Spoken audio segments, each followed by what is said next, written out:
Hey, did you know I have a second channel called The Other James? I've had it for several years, I just don't advertise it that much. Did you know I recently started a new series over there called Why Is YouTube, where I interview creators from all over the internet? It's available over there and on Spotify, go check it out. So do you remember Fallen? You probably do, because there's actually a lot of stuff that is called Fallen or The Fallen or some variation on that, but I'm specifically referring to the series of young adult paranormal romance novels by Lauren Kate. That Fallen. The books are about a girl who is in love with a fallen angel, and she keeps dying horribly and getting reincarnated over and over again.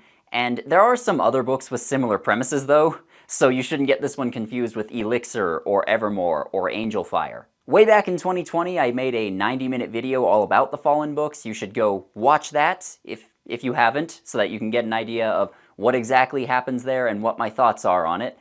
There's also other people on YouTube who have made videos about Fallen, like Crowcaller has a pretty good one, but, you know, you should watch mine. Spoiler! The books aren't very good. They're just not. There was also a movie adaptation which came out in 2016, which was very bad and never got any sequels. And then for some reason, more recently, a Brazilian streaming service called Globoplay, which I've never heard of, made another adaptation of the books last year, and it was executive produced by Lauren Kate, the author. Well, I say it's an adaptation of the books, but it barely follows them. Like, the same basic idea is followed, but other than that, the show is very much its own thing. Like, the basic setup of the protagonist being sent to a mental institution and falling in love with a boy named Daniel is intact, and they seem to be keeping the dying and reincarnating thing intact, and it does seem to still have something to do with angels, but other than that, it is very much its own thing. And I have no idea if it's getting another season or not, so we'll see if this even ever gets resolved in any way. There are a few events that follow the same basic plot of the books. Like, it seems to be folding books 1 and book 2 together, which is fine because those are the two worst ones, and also they're both basically just about the protagonist, her name is Luce, being at some sort of weird magical school and wondering what's going on. Like, the first two books are almost entirely just that. Here's the thing though, the show got almost no marketing, and even if you know about it, it's weirdly hard to find. Like, even people who were fans of the books didn't know about this. A lot of you are probably clicking on this video going, wait, they made a Fallen TV show? Yes, they made one. It just got no marketing. It came out in August of last year, and I didn't find out about it until March of this year. However, I went and watched it, and here are my thoughts. The main thing I'll say about it is that it's fine. You know, it's not all that good, but it's fine. The acting is mostly fine. The cinematography is pretty good. The effects are low budget, but they're pretty effective when they're utilized, and it does actually take a few ideas from the books and improve upon them in some small ways. The main problem with the show is the source material, because Fallen, the books, are just so boring.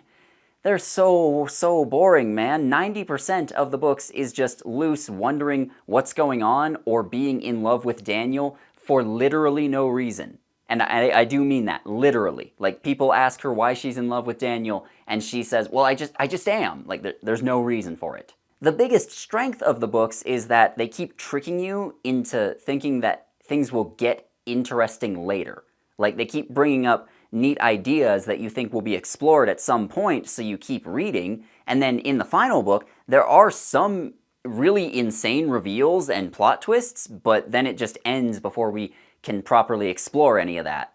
So the show just doesn't have that much to work with in terms of source material. The characters all have to be at this school/prison/mental institution/cult compound/castle for the whole season, and the cool stuff involving angels doesn't come in until much later in the books, and even then it is pretty half-assed. So there's only so much the writers can do with this adaptation, you know? In a weird way, it reminds me of The Rings of Power, right? Like, the writing in that show is dull and lifeless, which is the main reason why that show just isn't very good. Everything outside the writing is fantastic, though. I'm talking the cinematography, set design, acting, costume design, special effects, like, all of that is great. It's just that without that proper foundation of having a good story to tell, there's nothing to work with. And Fallen, in a weird way, is kind of like that. Okay, so I'm going to do a summary of the season, and then I'll break things down further, and there will be spoilers for the books and the TV show ahead, and the movie, I guess, but the movie actually follows the first book pretty closely, but just, spoilers ahead. I can't actually believe that I'm about to say this, but can I speak to him on my own for a moment? Thank you, son. Thank you. So both the film and the show are filmed in Budapest, and I don't know what to do with that information. So the story begins with the protagonist, Luce, which is short for Lucinda, running away from police in an unspecified European city. It might be Budapest, but I don't think they ever actually specify. And I just want to say that a lot of people reading the books thought that Luce would later turn out to have been Lucifer the whole time, just because the names are similar. And that does not happen in the books. It would have been kind of cool if it did, but it doesn't happen in the books.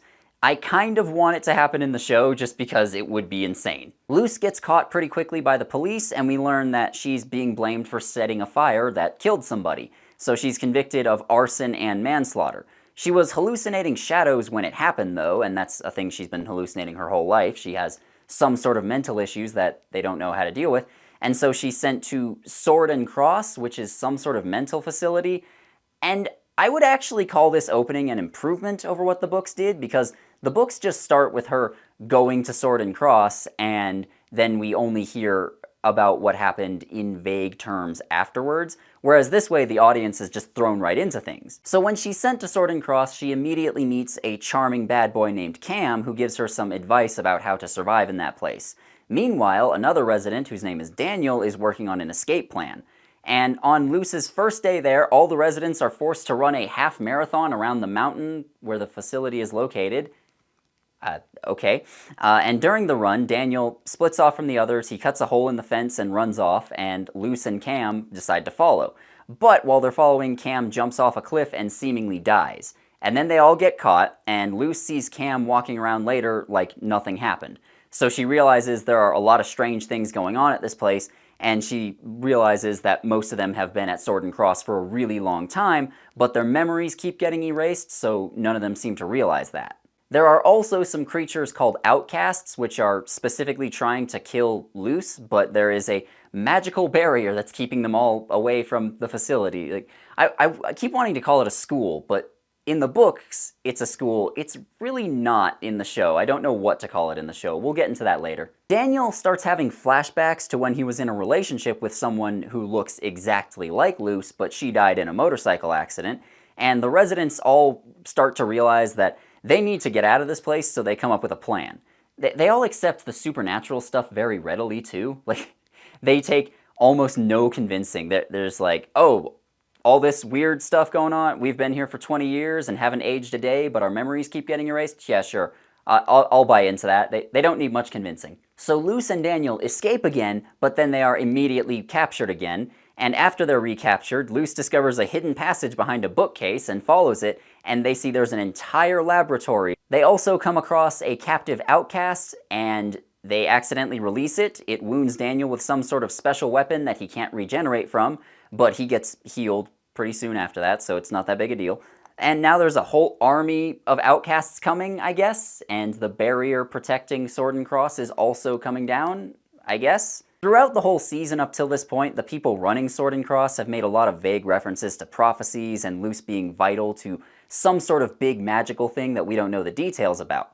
And it is revealed that she refused to take a side in some conflict a long time ago, and she was cursed to die over and over again as a result of that. We don't learn the specifics, but we learn enough. And honestly, I think the way that this reveal is handled in the show is a lot better than it was in both the books and the movie. Because see, in the film, they literally give it away in the opening narration.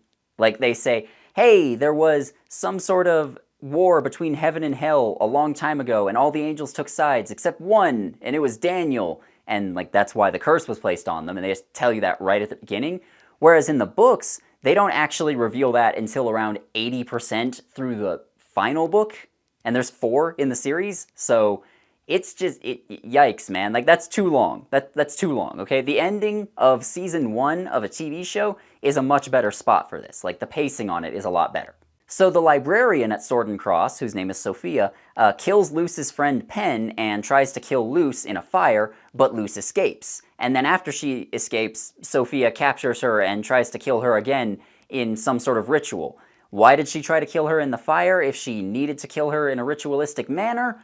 Don't worry about it. So her friends arrive to save her, and then outcasts appear, and just as they're about to attack, Luce sees more of the shadows that she's been seeing this whole time, and it's like calling to her. She's hearing whispers and voices from it, and she needs answers, so she runs into the shadows, and she just pops up somewhere else. And from reading the books, I'm pretty sure she went back in time, because that's what happens in the books. She goes into the shadows and goes back in time. But in the show, maybe they're doing that, maybe they're doing something else. Then some sort of glowing angelic entity appears to her friends, and they all have glowing angel wings for a minute, and then the season ends. So it has some similarities with the books, but it is still very much its own thing. The first book, it's a fairly long one, but so boring. Like, it barely has enough material to make a 2-hour movie. So to make 8 hours of television, they had to add a lot of original material. Analogous contact. What is that voodoo? Make my eyes hurt. So I'm going to go back and forth on this. I'm going to say something I like about the show, and then I'll say something I don't like about the show. Something I liked was the cinematography. I mean, this first opening shot of Sword and Cross is fantastic, you know? The facility is isolated and imposing, but it's also undeniably beautiful, and you can see why it's difficult to escape. Everyone there is cut off from the world, and it makes sense why they'd want to leave, but you just can't help but stop and go, wow, that is very nice looking. There's also a shot from the final episode where we see an army of outcasts beginning to swarm the school, and when you see close-ups of outcasts, they don't look very good, the CGI is bad, but when it's far off like that, we can't see the CGI, and it makes the threat feel very real. You know, they're actually, we see this army coming in, and we know that even one of them is dangerous, so we understand everyone there is in a lot of danger. And for several episodes up until this point, we haven't really seen the outcasts doing anything, we've just been hearing other characters say, "There's an army out there," like, it's right off camera, you can't see it, but trust me, it's over there. There's also a lot of moments where the camera will focus on one or more characters at the exact right moment to show us what they're thinking. So we can look at their expressions and body language, which makes it clear that they're apprehensive or scared or excited. It's not exactly subtle, but it works pretty well, and it gives characters who don't have a whole lot of screen time some more emotional depth. Something I didn't like was that the setup for the story makes no sense and it throws off the entire tone of the show. So in the books, Luce is 17, and in the show she's 20 at the beginning, and the season ends on her 21st birthday. And that's a bigger change than you might realize, because in the books, it's believable that a minor would be sent to a special school for kids who have mental or behavioral issues, and it's believable that an adult would be sent to a mental institution with high security, but the show sort of combines them in ways that don't make sense, and also it's a cult, and also it's a prison, so the whole vibe of this place just shifts from scene to scene. Sometimes Fallen feels like a dark prison show where everyone wants to leave, kind of like Prison Break. Other times it's a weird supernatural mystery that feels like something from the BBC. I can't explain exactly why it feels like a BBC show to me, but it feels like something from the BBC. Other times, it just feels like a school drama involving teenagers, which makes sense. That's what the books were, and arguably that's what the show should have been. But everything makes less sense when you combine this all together. Like, if it's a prison, why are the residents taking martial arts classes? If it's a school, why do they all wear jumpsuits and have to do chores like landscaping and laundry? If it's a mental institution, why are residents never allowed to leave or have visitors? Like, it just doesn't make sense. There are a few small points where the show manages to utilize the weirdness of the setting in its favor, though. Like the tensions between the various roles that Sword and Cross is trying to play for the residents, it does get exploited by some bad actors. Like the darkest thing that happens in this season is when it's revealed that one of the employees is sexually assaulting residents. And it's not shown explicitly, but I honestly think that makes it creepier. Because in real life, if this sort of thing happened near you, like to one of your acquaintances or friends or schoolmates or something, you probably wouldn't see it in graphic detail. You would get hints, you would see some hints about it maybe, and you would hear about it afterwards. So This moment of an employee walking into the office where a resident is getting undressed and he closes the door behind him and your mind just fills in the gaps afterwards, it is scarily realistic.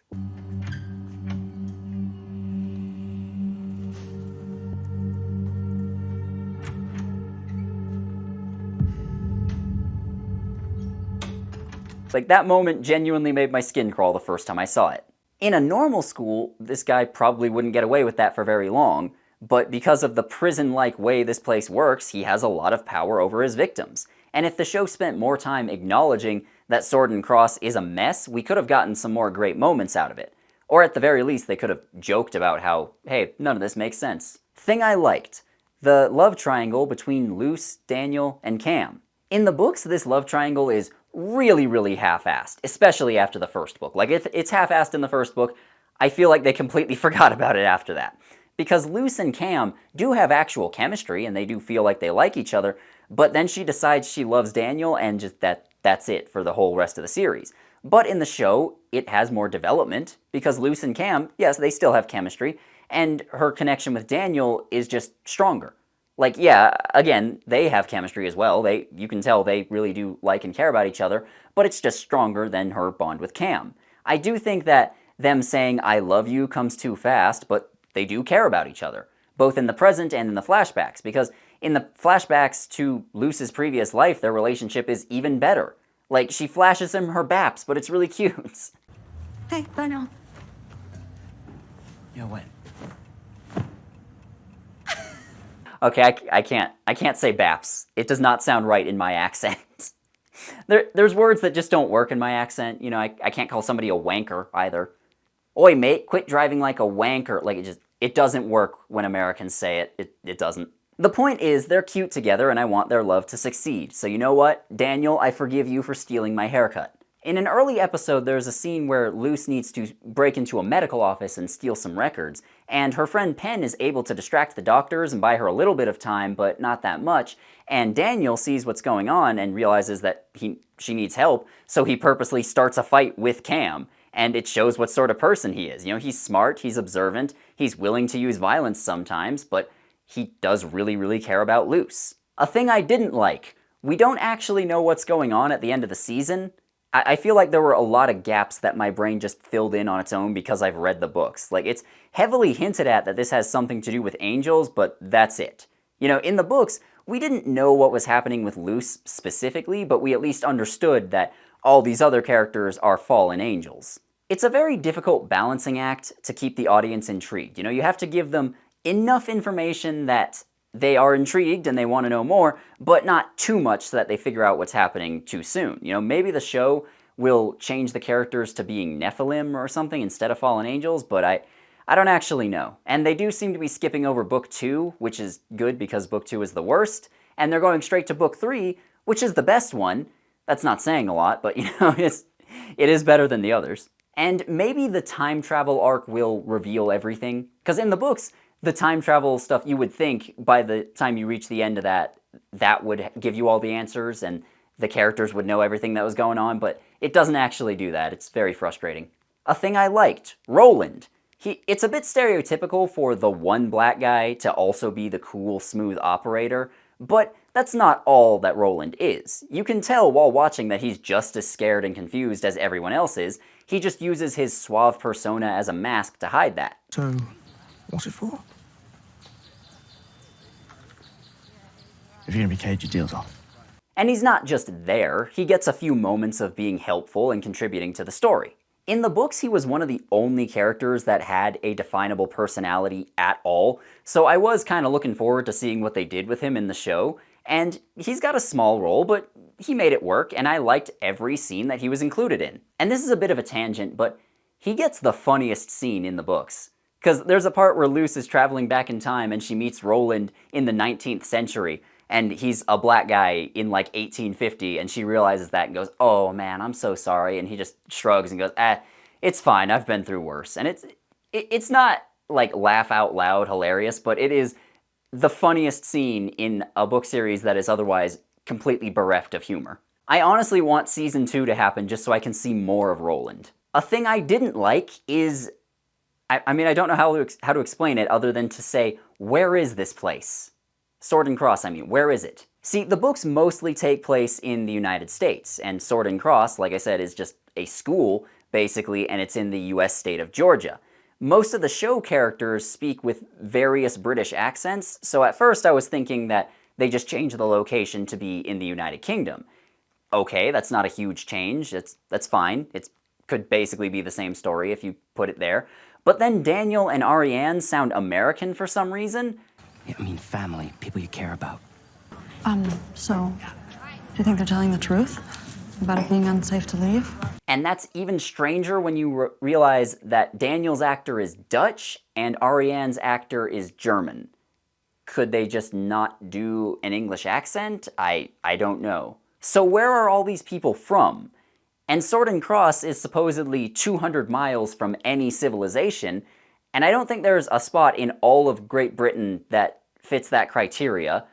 But also, we don't have castles like that in the US, so where the fuck are they? I don't understand. Like, in both the books and the film, Sword and Cross was, like I said, it's just a boarding school for kids with mental problems. Making it bigger and grander and saying, oh, it's a castle now, that just confuses things. A thing I liked, they brought in some moments from the books while changing the context around them so that they feel a bit different. Sophia, the librarian, does kill Penn in all versions of the story. But in the book and the film, it's just a really quick reveal. It's like, oh, look, it's a twist. Sophia's been a villain the whole time. But in the show, we kind of already knew that. Like, we already knew that Sophia is up to something nefarious and she doesn't want Penn leaving the school. So it's built up to a lot more. And you can also tell that she doesn't really want to kill her, but she has to. She feels she has to. And so the scene where it happens hits a lot harder than it did in the book. And nobody sees her do it, so they don't know she's evil until a little bit later. And it just, I don't know, the whole Penn dying subplot worked a lot better in the show than it did in other versions of this story. And that's about it. All right. You know, this show doesn't have a lot of weird stuff in it, or a lot of stuff in it that's just so bad that it's funny and you have to laugh at it. Like, for the most part, it's competently made. It's not amazingly made, and it does have too little of a budget for what it's trying to do, but it's competently made. There are issues with the writing, but most of the writing issues are just regular levels of bad or regular levels of stupid. You know, they're not really strange or crazy. The strangest thing about this show is that it exists at all, because any hype from the book fans is long dead. The teenagers who bought the books and made them a hit way back in the day, they're all having midlife crises now. The only discussion of the books these days is from people like me who look back on them and say, yeah, these were weird. Remember these? These were strange. And the heyday of teen supernatural dramas is also long gone. Because if this show had been on the CW in the early or mid-2010s, I think it could have gained an audience. You know, it's appealing to basically the same people as The Vampire Diaries or The 100 or The Secret Circle. But while those types of shows did dominate pop culture 10 or 15 years ago, they're just not that big anymore. Nowadays, kids don't want slow burn romance and season-long storylines where the heroes fight a supernatural threat. They just want smut and shadow fairies. I'm not saying that's inherently bad, that's just where our culture has shifted. The window for this show being a success closed a long time ago, I think. Which is a shame, because I think if this show came on Thursdays after The Vampire Diaries, it would have gained an audience. You know, I think it would have been a decent-sized hit. There is a place for corny, low-budget shows like this. They can be a lot of fun sometimes. And they serve as a vital stepping stone for getting people into more adult and complex fantasy and science fiction. So it's kind of unfortunate that this niche is no longer economically viable for TV studios. Is Fallen great? Hell no. Is it a hilarious train wreck? Also hell no. Is it worth checking out if you were a fan of the books? Yeah, if you are a fan of the books, then I guess so. I guess check it out. But, I don't know. It's just, there's not that much to say about it. It's just kind of fine. So, find it online. Like I said, it's very difficult to find, but you can find it. Also, rate this video, comment on it, share it around, subscribe to my channel if you haven't already. Check out my second channel and my new podcast too. Buy my merchandise, support me on Patreon, become a channel member, and have a lovely day. That last one is an order, not a request. Goodbye.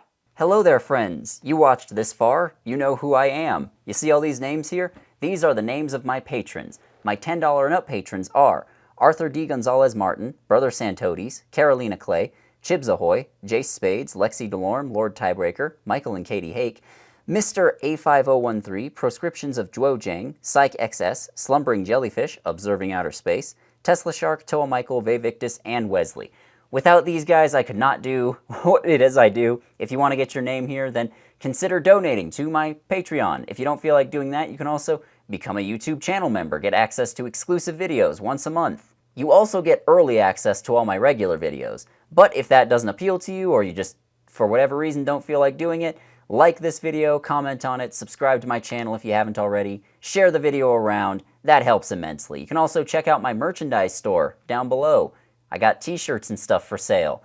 Buy them before, the tariffs completely render them unaffordable for everybody. Goodbye.